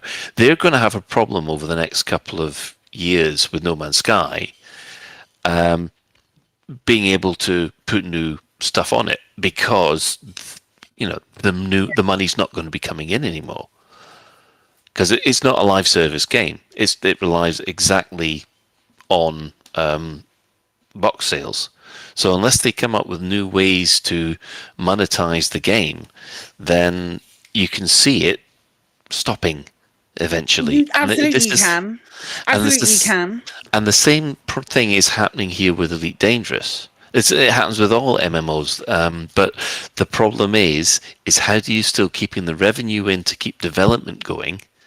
Not the servers running, because if it goes into maintenance mode, the game then just dies a slow, horrible death. It's always got to have development going into it, and if you want that development, you've got to pay for it somehow. Absolutely, and when it comes to this kind of stuff, there are no good answers. I mean, you've still got to good choose answers. one. Let's say good answers. For example, are early access to Python. It broke the fucking store earlier, didn't it? It did. People wanted that. That seems like a good measure. Another good option would be a flat increase on the price it costs to pay for ARCs. Well, rather than changing each amount a different figure. I'm veering, but changing every amount a different figure, that also works. No Man's Sky, eventually there's going to be a DLC that people will have to pay for. That's the only way that they're going to be able to continue developing that, because every fucker and their mum has got No Man's Sky. Everyone's got it in their Steam directory somewhere, having purchased it when it went on sale at some point. There has to be that, or they can move half of their workforce to start working on another game where you're populating a planet, and announce that, and then get more interested in their games. So while I understand what you're saying, or they need to find the money from somewhere, this genuinely, to me at least, and I'm sure in conversations that I've had with other people, feels like they're targeting a very, very active group of people who are favorable to be going, yeah, shut up and take my money, that kind of audience. And it feels predatory to me, and that's not something that they do across the board in all of their games. It's only Elite. They release regular DLC for Planet Zoo, for example. No, you see, I am agreeing with you. I think that the way they've gone about it for this particular point is wrong. I am agreeing with you that they've gone and judged the market for ARCs and selling cosmetics quite badly wrong at the moment. I'm hoping that they'll come around to it. But me and Scorpius would discuss. Well, Scorpius has come up with a fantastic video which comes up with about 20 or 30 other places where you could actually make money from Elite and not have it so predatory. Yeah. Yeah. And yeah, it's just felt they've gone for the lowest hanging fruit and Yeah. tried to make it as big as possible. It for me, it ended the week on a sour note. Mm. And I'm still sort of carrying that forward. And I, again, you don't, there's not, there shouldn't be that requisite mentality of, oh, just shut up and support Elite. If you don't, why are you being so negative? You should just support Elite. No. I mean, the thing is, I'm still going to buy a certain amount of arcs, but I'm not just going to be able to buy as many things with it as I used to. Yeah. You won't stop me buying. This hasn't put me off actually buying arcs. What it has done is stop me think. Well, I'm being very, very careful about what I want. So there might be 2 or 3 ship skins that I think those are really cool. I want those, but I'll only buy one of them. Yeah. It's kind of digital shrinkflation. This. Yeah, I don't think it's going to have the desired effect. No, I don't think it will either, and that's why I think it's been misjudged. But it won't stop me buying arcs. But it won't. I probably will not be buying as many as they think it will bring. If you see what I mean. Right. Anyway, let's get back to the question. Sorry. Because we will. We did it again. We did it again. Right, Ben. Right. Yeah, my mic's on. Frank87 saying, "I'll wait until all the folks' views and before I splash out on it." And my reason why? Because it's money. I need to buy some kilowatt hours, some oats. Just kilowatt hours or some oats. Yeah, I agree. Yeah. I completely agree with that because you're now spending money on the unlock, and you're only going to buy the things that appeal to you. So, for instance, the Python Mark II appeals to me because it's combat, it's fast, it's speedy, it feels fun. If you can wait until the end of the summer, get it for free anyway. But you probably won't get me doing the same for the Type 8 because it's a trading ship, and if it's a trading ship, well, we're assuming it's a trading ship. Let's be honest. But hilarious if it isn't. It's the new Atom Mark II. No, if it's a trading ship, then I'm not going to be inclined to unlock it early because that isn't the kind of thing. Yeah. So yeah, I see where Frank's coming from on that. Anyone else? Yeah, I get it. Cool. Well, then it's me then, and I've got Mecha Genocide. Mechagenide. That came out completely wrong. It really did. It really did. So, which is why I felt like I needed to jump in. Yes. I am very tempted, he says. They say, if its unique ability is the 5A SCO FSD, then I think it'll be amazing high-grade emissions gathering ship. And yeah, we've seen it in action on Super Cruise, and yeah. Yeah. Oh my God, that's a really good idea. Actually, a high HG gathering ship for sure. That sounds really good. Commander Greybeard Seawolf said, "Yep, planning on getting the pre-built version, but want to build their own from scratch at some stage. Again, rebuy the modules if you want to." If you want to do that, because you won't be able to store them, and it feels like such a loss of engineering materials. Completely agree. Okay, I've got one from Commander Marcian Blackwood. I'll definitely be buying one as it's been so long since we had a new ship to the Armada, but I'll size them up on the day to which one suits my needs. Right, I'm going to make a stab in the dark at pronunciation here again, but I'm going to go with Safaya. Works for me. Mm-hmm. Yeah. No, I'm still at Isham's Reach in Odyssey, while actively playing in Legacy because of SRV shenanigans. Aside from that, I'm not a fan of those pay-to-play early practices. I like Elite, but this isn't a method that I can support in good conscience. Sorry, Frontier. I mean, I do get where they're coming from because The other space sim game where you buy ships, that has put me off.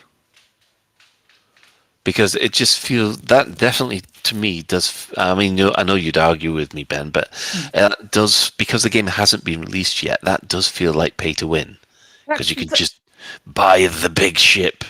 Is that not? Can you not also earn them in game though? Are there any ships that are just exclusive to buying? Nope. You can buy the way they do it is let's pretend they release a new ship today and say you can buy this. You can buy this today. Then in about 3 months' time, basically by the next patch release cycle, they'll put it in game for right. So for example, like a May to August kind of length of time. That kind of example. Oh right, okay, interesting. Funny that, isn't it? But funny as I said in our chat, is like at least we're not paying several £100 for the Python. Well, no one is paying. Well, no. Some people are paying 700 quid for ships, and I mean, if they can afford to bankroll a company, good for them. Yeah. Yes, the whales are certainly, wow. Good for them. Glad it's your money, not mine. As Ephesus is saying, so it's all Star Citizen's fault. It's always all Star. We can always, if we can work it back to it being Star Citizen's fault somehow, I'm sure we'll be able to. Right, well, we've got Captain ND13. I already had the Ark stockpiled from passive generation and Titan attacks, so I can grab the stock model immediately. Already have a Titan attacker build with 4 large old shard cannons and lots of gear already modded and waiting for her. Yep, that's pretty much me, because I hadn't spent any Arks on anything for about 6 months. I've been earning a lot, and of course, when we hit the Titans, yes, a lot of Arks were added to my account. So, hey presto, I got it for free just by playing the game, but it was for quite a while. Yeah. Dale, One-Eyed Gamer, says, yes, they will be buying it. They will getting the pre-built version and flying through space until they work out what role suits it best. Okay, so I've got one from Happy Moon Monkey, and Commander Cronenberg agrees. Yes, Arcs were topped up last week in anticipation. I'm unsure about the pre-built pack though. If it has exclusivity on the A-class SEO, then yes, but I'll be disappointed that Frontier took that direction. Good news, they didn't, but it was brown trousers time for a bit. If not, then I'll look into the relative value of the ship kit and paint job. I was disappointed to note on the partner streams that the Python 2 ship kit only contained 2 options for 3 bits rather than the 4 that existing ship kits have. And I would like to see what other paint jobs are available. I don't want to fly the same red Python as everyone else, but the red ones are faster. The red ones go faster. You've got to remember that. I think the stock model. I think the stock model looks cool. I think the oh god, what are they called? The ones that we're getting when we kill a Titan, the ship kits that we're getting when we kill a Titan. They don't have like 4 different options for ship kits, do they? I think that's only 2. Yeah, there's only sort of 2 bits to each. Yeah. One. The ones that you buy, I think they have more though. Well, you can buy the no, I don't think so. I'm not. I don't think so. I've got a Mark II one, and I think that's only got 2 different variants on each thing. I can't remember rightly, but I don't think it's as many as 4. I'm quite happy to be proven wrong. Yeah. Right. I think this is going to be I'm JCYO, maybe. I want it, but I can wait. However, that depends on the pre-built version. If the anti-Xeno weapons are good and it's well equipped, then the pre-built version is a day 1. So that's only because I've saved my arcs from gameplay over time. Well, we know it's not. We know that it's not an arcs. Yeah, there's not an AX one yet. That's what I was getting to. Yeah. I mean, I think the truth, you're spending your money for the additional ship. Well, the access to the ship kit, and the red paint job. Yeah. yeah. I've got AstroCat, and they say I'm not going to pay for a new alternative version of an existing ship. If it was a totally new ship, then maybe. Now, It's a totally new ship, AstroCat. It really is. I would argue AstroCat is a totally new ship. It might have the same dimensions as the Python, but it handles completely differently. It's an entirely different kettle of fish. She flies different. She guns different. Yeah, It's so much fun to fly. I don't know how to describe it other than just saying like it's just so much fun. It's just it flies real nice. AstroCat, if you can get over the fact that the cockpit's the same, it's a new ship. Yeah. Simple as that. It is. It really is. TKO from Tokyo says, having seen what it's capable of, I will likely buy the stock version. I want to see how effective it is at Titan diving when her dad becomes ready for attack. I can't fucking wait, and I agree with you. Amen. So one from MV Kuhurn. Hopefully I said that right. Num not. Either the GAN teacher hire writers, or they won't see a single penny from me. I think that ship might have sailed, mate. My apologies. Yeah. So Staff Slad, I think, Staff Slad 42 is saying, yes, I've bought £40 worth of arcs already for paying for the Python Mark II and for the other ships. Well done, you. Frontier, thank you for your purchase. Fair play. Yep. I've got Vegeto 71. I was careful where I was going there. Proud of you. Oh, Jesus. No, we're not going there either. Right, pre-built and probably the AX build to go AX hunting. So yes, there's not a AX build as per se, but if you get the base and make it AX AXI compatible, then I'm quite sure that much Thargoid slaying will happen. Andy Wallace says that they're torn. They've already got the arc saved up to unlock it, not interested in the pre-built, but do they want to spend them or just wait? Well, I know my recommendation would be to buy. Yeah, same. It all depends on your play style. If you want trading, wait for the Type A. If you want fun combat-y stuff, I'd get the Python, to be honest. Okay. And frankly, I think that the Python and probably the Type 8 as well, I think they probably offer better value for money than 10,000 quid on a paint job. Sorry, 10,000 arcs in a paint job. I'm about to say, you're in Star Citizen land now, aren't you? Wow, sir. Okay, I've got one from Commander Profane Pagan. Yes, the pre-built version, as I'm supporting the development of new ships, and in the past, most of the ships are paywall behind season passes anyway. Okay. Were they? I can see what he's getting at. Yeah, you couldn't. I don't think. Could you buy the Chieftain if you only had base game? Yes. Yeah. Yeah. What about the Mamba and things like that? Yeah, you could buy them. Yeah, the Python's the only one that you have to be in a 4.0 world. Yeah, there's the Cobra Mark IV, of course. Yeah. But then again, that ship, in my opinion, is still pay to lose. So, just quick finishes. However, I would prefer this DLC to simply unlock the Python Mark II in universe over this deployment system. Yeah. Right. I don't think I really. Oh, I think I get what they're saying with the second bit. But that kind of feels like it wouldn't work. I'm not sure it would work. And then saying if you want to unlock the Python 2, regardless, you have to spend your money. I thought they were saying that that you would buy. Everyone have to buy it for it to I'm not sure. I don't want to try and. No, I don't know. So actually a couple of things. The Type 8 ARF is just confirmed as a combat ship, and the the ship database. Yeah.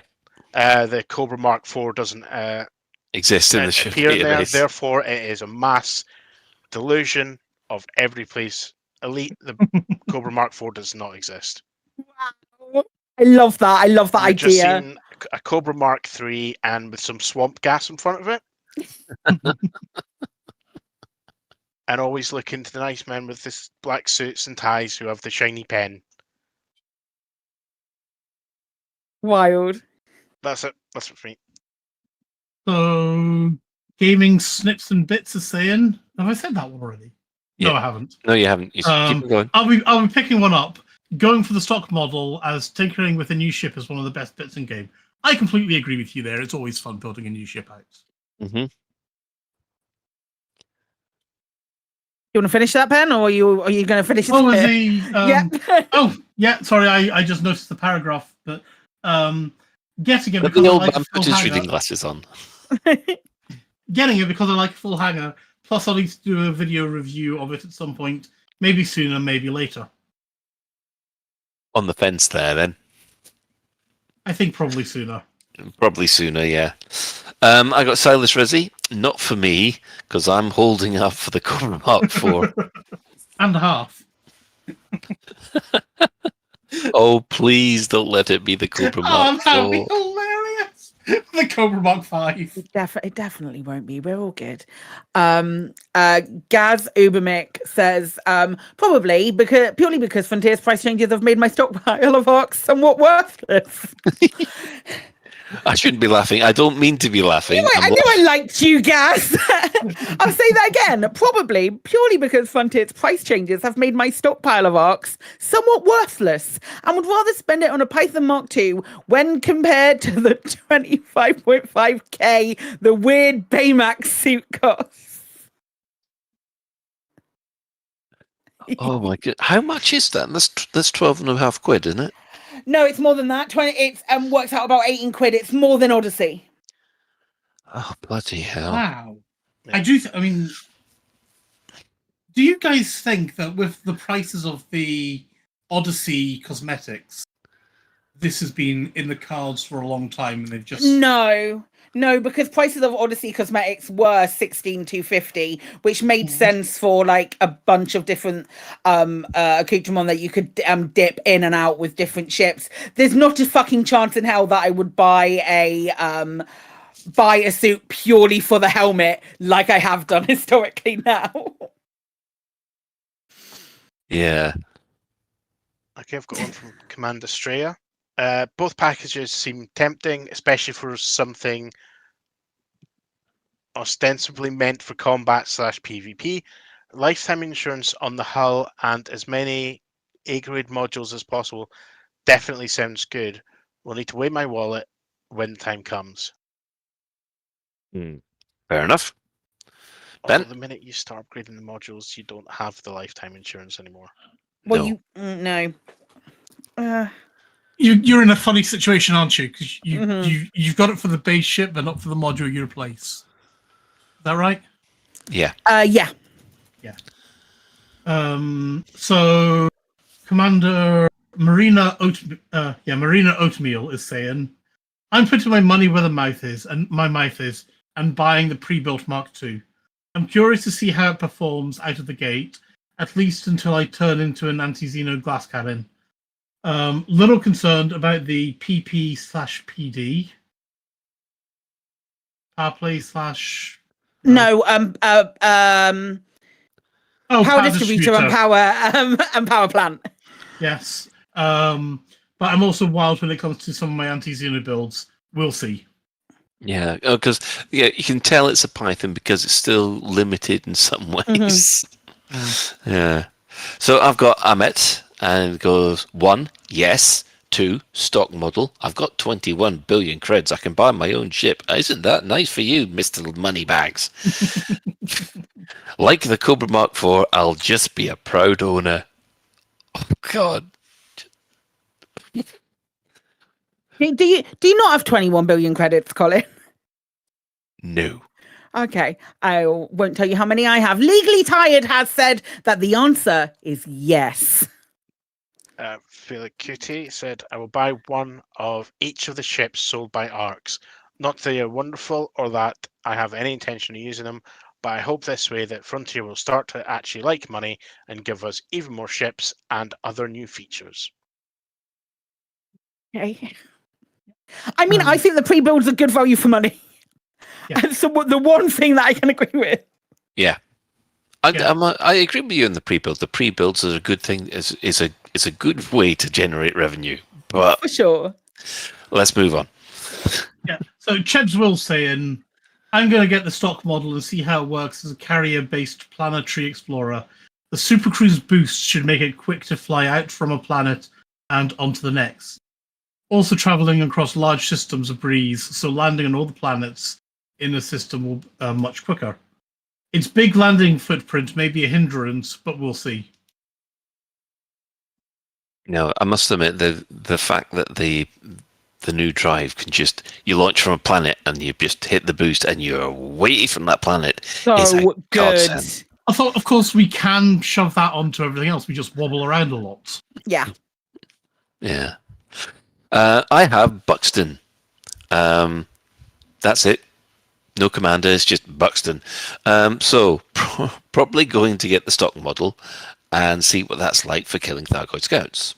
The number of hard points in utility slots means it should work okay. I've got loads of arcs, but don't spend them on cosmetics, so I figure why not spend the sum on the ship? Otherwise, I wouldn't bother to spend actual money to get early access to it. Nice. DJ Wiley says, yep, I'm getting it and considering going for the pre-build, mainly to support Frontier, but the free rebuys will be nice. I know the new plans for monetization haven't gone down well with everyone in the community, have they not? But I think it's a good move from them and promising for the future development of the game. Nice guy saying, I can't say I have much use for it, so I'll wait until August. Seems promising, though. Traits for life. And finally, I have Commander CX7. You bet your sweet and sassy voice I'm buying it. I'm going to immediately throw a bunch of different builds on it and see what it's capable of. I have 7 Pythons, and each of them are unique. Best ship in the game, in my opinion, and hope that the Python 2 has some of the same DNA. Well, best answer, I think. Just the enthusiasm. It kind of does have the same. It feels familiar enough that it is a Python. I personally think, but different enough that it's a ship that has space within a game that hasn't had a new ship for 5 years. Excellent. Well, that brings us to the end of the questions and our main discussion. Does anybody have any other business before I do the shout-outs? Not that I can't wait until next week. Excellent. Okay, Ben, Chris? Nope. Right. Fair enough then. Of course, there will be another question of the week this Sunday, around about the time that the Chris Mark IV does his usual show at Black Diamond FM, which he should be doing for 3 hours, but only 2. Not when he's not here. That's mean. He's in the chat. Somewhere. I don't think he is. I think he's at a meeting. I know he was busy tonight. Yeah. Well, he'll catch up. Anyway, let's quickly do our shout-outs. Our sister station, Hunting Orbital Radio, it broadcasts on a Thursday from 8:30. You can tune in at twitch.tv, Hunting Orbital Truckers, or just go for the audio at radio.forthemug.com. For the discerning commander that does like CQC, check out the CQC Discord at discord.me/Elite Dangerous CQC. We're giving shout-outs to the following Elite Dangerous podcasts. So say hello to the Guard Frequency, who do other space games as well. And of course, there's the wonderful Loose Screws over there on the other side of the Atlantic. And of course, if you speak French... I just let the funky music do the talking. Yep. But don't sing. Then... there's also the Elite Dangerous podcast and their wonderful missions for you to try out. Following this, we have the latest Galnet News Digest, that's provided by Commander Witherspoon and Commander Beetlejude. And we'd just like to thank everybody who's chipped in at the Twitch chat. And Ben, how many in-game commanders have tried to shoot you down on that Python?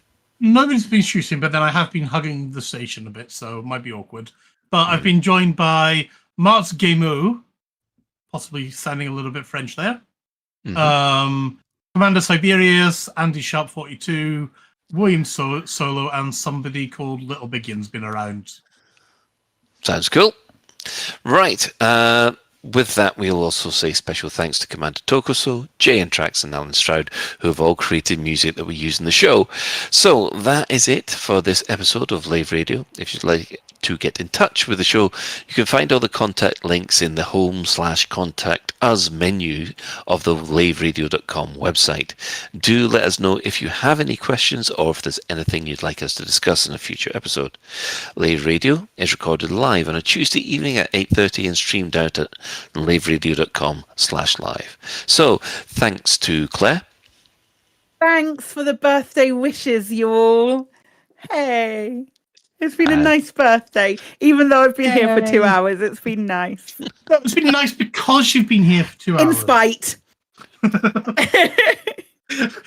Possibly out of spite, you're right. I would also like to thank the Chris Mark 5. No problem. It'd be fun to be here. And the Cobra Mark 4 has the most expensive paint jobs of any ship there is. They all cost 10,000 arcs. You are joking me. No. Wow. I'm sorry. Yeah. That is really sticking the boot in, isn't it? Yeah, have the worst ship in the game, and it'll cost you the most. Yeah. And the all Stygians. It's all the Stygian and chromed ones. To be fair, there were no other ones, so they all cost 10k. That's the reason, but still. But still, not okay. Oh dear. Right. I'd love to know the figures for who's bought them. Anyway, yeah, so we could just point and go, ha ha. Right. Okay. Thanks to Ben. Good night. And of course, special thanks go to our wonderful tech specialist for tonight. That would be the wonderful Commander Ventura. You're welcome. So until next time, Commanders, fly safe, and if you can't do that, fly dangerous.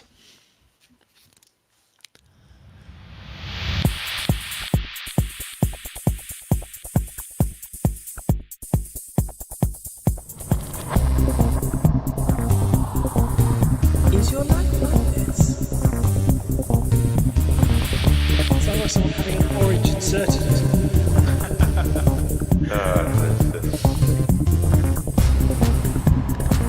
Need a safe word. Space can be done.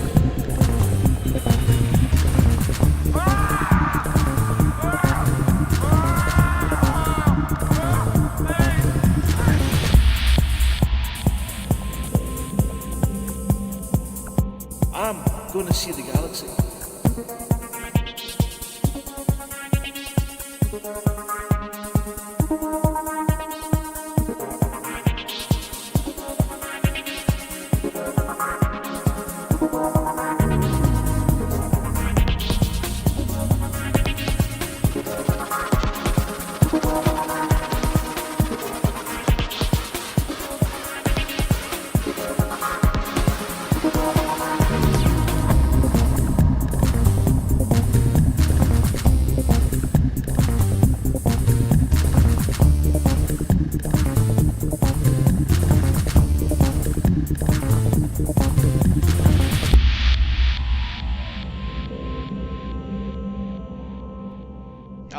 Damn it.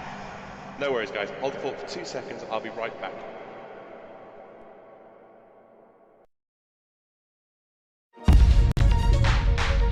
Galnet News Update, 7th of May, 3310.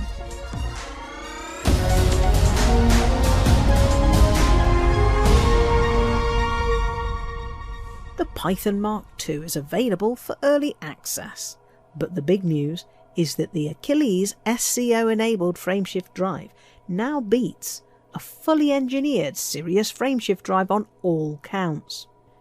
But Achilles still doesn't have quite the best frameshift drives ever.